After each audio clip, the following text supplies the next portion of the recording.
Taylor Swift is the #1 artist in the world. She just had a $10 billion economic impact in the US alone from her Eras tour, and she's #1 across the board in every major metric. That includes streaming numbers, her ticket sales, her album sales, all across the board. She is the LeBron James of music right now. Now, the main reason why Taylor Swift is at the top of her game 20 years in is because of her relationship with her fans. And if you don't believe me, the University of Houston will be teaching a course just about this topic alone. Taylor Swift is as down to earth as a Hollywood celebrity can get. She gave $50 million in bonuses to all of the people working on her tour. She gave $100,000 checks to her truck drivers and also gave them tax advice on how to actually process this life-changing money. She's paid fans tuition, she's helped people during COVID. I mean, she's done every possible thing you would want from a Hollywood celebrity in terms of helping their fans out and engaging with them. One of the biggest controversies regarding Taylor Swift's career is how she lost the opportunity to reclaim her masters because of Scooter Braun. There's actually an entire HBO documentary about this, which explains Scooter's side of the story as well as Taylor's, but I'm going to speak about this from Taylor's perspective. Fast forwarding a bit in the story, Taylor Swift had just left her record label and she had one thing on her mind, and that was to reclaim the rights to her music. This was something that Taylor felt was pretty widely known, and so for Scooter Braun to come along and acquire those masters knowing that Taylor wanted it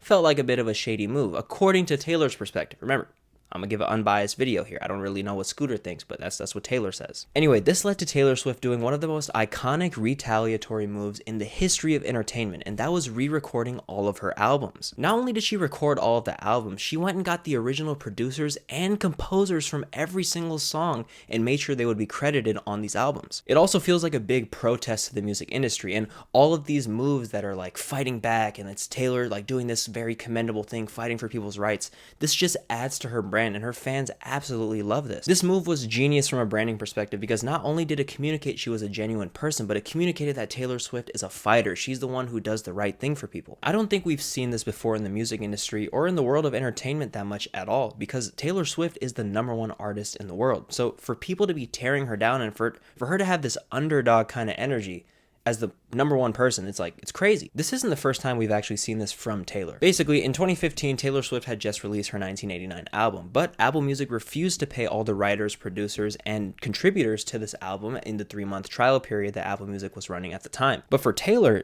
it was like, no, absolutely not. These are the people that contributed and made this work of art. I'm not going to put my album on Apple Music if you don't pay the people that contributed to it. And so she puts out this very public statement, and it's like a chess move. It's like, okay, Apple, like, what are you going to do next? Are you just going to deny one of the biggest artists in the world and her wishes? And even the language that Taylor uses in this letter is crazy. Like, this is not about me. This is about the new artist or band that has just released their first single and will not be paid for its success. This is about the young songwriter who just got his or her first cut and thought the royalties from this would get them out of debt. Like, very emotional language, and it worked, by the way. Like, they got paid. Anyway, on the business side, Taylor Swift's fans love her because she's always making these business moves that are anti-establishment. It's just like, screw everybody, like, let's do this. Like, we're in this together. It's you and me versus the world. And it's a very great job well done for someone to be a billionaire and be able to connect with everyday people.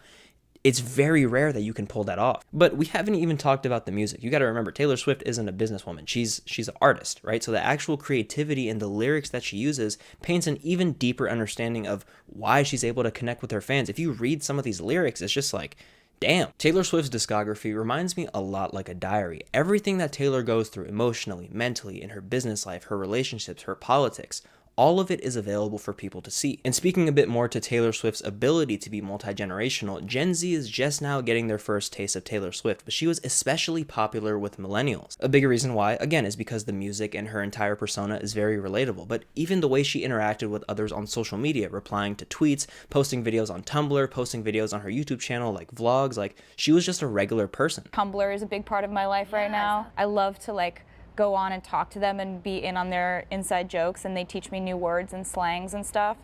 And also it kind of injects some normalcy into my very abnormal life. One content creator who I actually find very similar to Taylor Swift for all of these same reasons is actually Emma Chamberlain. Emma Chamberlain documents every single moment of her day in her vlogs, everything from having her morning coffee all the way to her final thoughts before she's about to go to bed. This might just be a new competitive advantage that people are discovering in terms of content creation and building a presence. The more you show about yourself online, the more people are going to be willing to gravitate towards it. I can even say in my own personal experience, getting in front of the camera is difficult. Talking to the camera and being expressive and having an opinion that you might be wrong about is difficult. So for Taylor Swift and many other creators to come on and share their vulnerabilities, it makes sense why people flock to these sort of personalities. Anyway, that's the end of the video. So if you enjoyed, please hit that subscribe button and let me know in the comment section down below what other creator related stories you want to see. As for Taylor Swift, there's plenty of little tidbits in her journey I can go into, but even for other content creators such as Emma Chamberlain or Marcus Brownlee, I've already made a couple of YouTube shorts about that, so be sure to check those out. I'll catch you guys in the next one. You guys have a blessed day.